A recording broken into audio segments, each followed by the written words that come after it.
Are you tired of weight loss products filled with artificial ingredients and empty promises? Discover the power of nature with Pure Revive, the ultimate solution for healthy weight loss. Check out the link in the video description now to start your journey with Pure Revive. Nigel Farage insisted he wants to be PM by 2029 today as he prepares to launch Reform's manifesto. The Brexiteer said he was absolutely aiming to be in Downing Street despite conceding that his party might only end up with a few MPs after the election. The boast came as Reform's crucial day got off to a shaky start, with Deputy Leader David Bull wrongly claiming that the Office for Budget Responsibility Watchdog has signed off its spending plans. The insurgents are billing its proposals a contract as Mr. Farage says the public has lost faith in the term manifesto. The document is being unveiled in Merthyr Tydfil, Wales, as Reform tries to show that it is taking on Labour as well as the Tories. Mr. Farage said the location was chosen because it shows everyone exactly what happens to a country when Labour is in charge. It is expected to include commitments to slash £50 billion off public spending, leave the European Court of Human Rights, and ban all non-essential immigration. The party is also set to propose making St. George's Day and St. David's Day bank holidays, and abolishing the BBC licence fee. Interviewed on Sky News, Dr. Bull was asked if Reform had shown its plans to the OBR and respected IFS think tank. "We have, and we've spoken to top economists," he replied.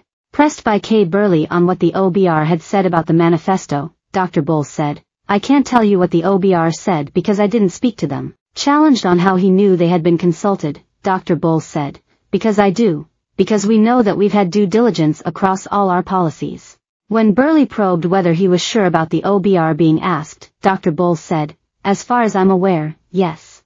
The presenter reminded him that he said the watchdog was definitely consulted. "Okay, I'll go with definitely." "We will have done," he replied. The OBR is legally prevented from assessing the policies of opposition parties.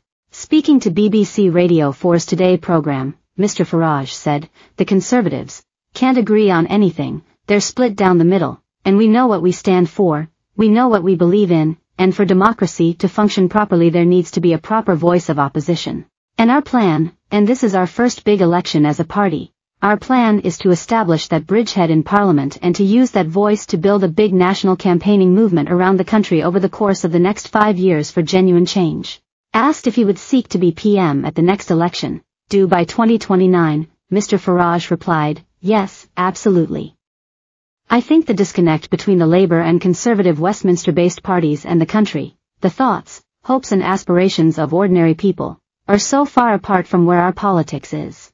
Mr. Farage claimed the idea that Donald Trump wanted to overturn a democratic election is a matter of opinion, adding, "What happened on January the 6th should not have happened, of that there's no doubt whatsoever." Did he actually urge people to storm the Capitol building? No, he didn't. When pressed on the issue, he said, "No, I don't approve of objecting to elections, even though I object to much of what's happening in our system, with postal vote corruption and many other things." Senior Conservative figure David Davis warned that Farage was trying to destroy the Tories, as the party continued to see Reform eating into their vote. He told Times Radio, "Farage is trying to destroy the Conservative Party. That is his explicit aim. When somebody tries to burn down the golf club, you don't offer them membership, do you?" Ex-Cabinet Minister Robert Jenrick took his attack to Richard Tice, accusing the Reform chairman of being a Labour sleeper agent.